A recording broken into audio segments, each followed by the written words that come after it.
চেয়েছিলেন উচ্চ বেতনে চাকরি করে ঘুরাবেন ভাগ্যের চাকা, ধরবেন সংসারের হাল। কিন্তু সাধারণ এই চাওয়াটুকুই যে হয়ে দাঁড়াবে জীবনের সবচেয়ে বড় ভুল সিদ্ধান্ত, তা হয়তো ভাবতেও পারেননি বগুড়ার ২৫ যুবক।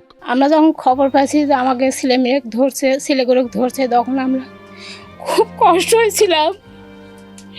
এতটাই কষ্ট ছিলাম যে বাড়ি রান্না বাড়া শুধু আমরা করতে পারিনি। ভুটানের কথা বলে তাদের নেওয়া হয়েছিল ভারতের তামিলনাড়ুতে। এরপর নিজের দেশ, স্বজন সহ সবকিছুই থেকে তারা বিচ্ছিন্ন হয়ে পড়েন। চাকরি তো দূরে থাক, ঘরে ফেরা হবে কিনা সেই দুশ্চিন্তার মেঘ জমেছিল তাদের ভাগ্যাকাশে। কেননা তখন তারা ছিলেন অন্ধকার প্রকোষ্ঠে।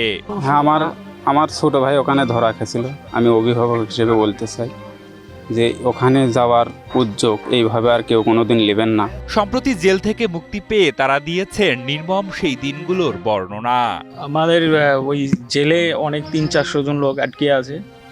তে যার যার যে জায়গা, যার যার যে জেলা, সেই জায়গা থেকে যদি এমপি বা সরকার যদি নিয়ে আসে তাদের অনেক হবে। ওখানে কেউ মানে খোঁজ খবর নেয় না, তারা অনেক ইয়েতে আছে আর কি। সবাই যদি নিয়ে আসে তাও সবার ভালো হবে আর কি। মাত্র ১০,০০০ রুপির বিনিময়ে ভুটান যাওয়ার কথা ছিল বগুড়ার ২৫ যুবকের। তবে দেশের সীমানা পেরিয়ে গেলেও ভুটান যাওয়া হয়নি। দালালদের খপ্পরে কাঁটাতারের বেড়া পেরিয়ে পৌঁছান ভারতের বিভিন্ন এলাকায়। আমাদের উঠে দাঁড়াতে হবে, সকল অন্যায়ের বিরুদ্ধে রুখে দাঁড়ানোর এনার্জি পার্টনার। সেখানে পোশাক কারখানায় কাজ করে দিন কাটাচ্ছিলেন তারা। পরবর্তীতে ২০২৫ সালের ১১ জানুয়ারি অবৈধ অভিবাসী হিসেবে তামিলনাড়ু প্রদেশের চেন্নাই শহরের পোশাক কারখানা থেকে এই যুবকদের গ্রেফতার করা হয়। গ্রেফতারের পর সেখানকার আদালত যুবকদের ২ বছরের শাস্তি দেয়। ওনারা কিছু হয়েছে, আমরা কোম্পানিতে ভালোভাবে ছিলাম, কাজকাম করতাম আর কি। তারপরে হঠাৎ করে এসে আমাকে রাতের ১টার দিকে ওই জায়গায় সিআইডি এসে আমাকে ধরার পর থানায় নিয়ে যায়। থানায় থেকে আপনার সব কেস ফাইলটাই নিয়ে করে আপনাকে চেন্নাই সেন্ট্রাল জেলে পাঠিয়ে দেয়। ওখানে রিমান্ড জেল বলে, রিমান্ডে ছিলাম আপনার ৬ মাস। তারপরে থেকে আমরা পরে সাজা লাগিয়ে দেয় ২ বছর। ২ বছর সাজা লাগিয়ে দেওয়ার পরও ওই জায়গায় ছিলাম ৯ মাস। ইয়ে করছে, পরে আমরা ক্যাম্পে আসার পর আমরা এমপি সাহেবের সাথে যোগাযোগ করলাম।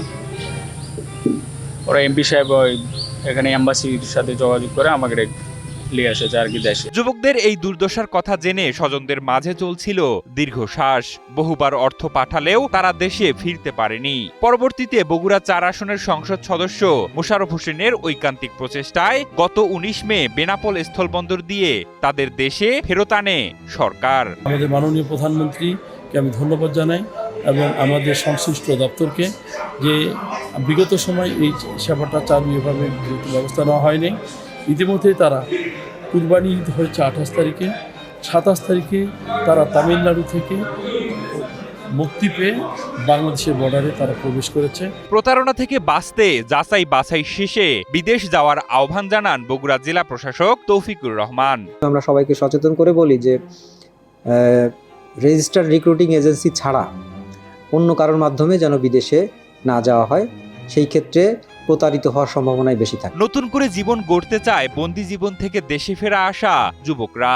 তবে কর্মসংস্থানের জন্য বিভিন্ন দেশে পাড়ি জমাতে চাওয়া সকলকেই দালালের খপ্পর থেকে বাঁচাতে সরকারের কঠোর হস্তক্ষেপ দরকার বলে মনে করেন সমাজের সচেতন মহল।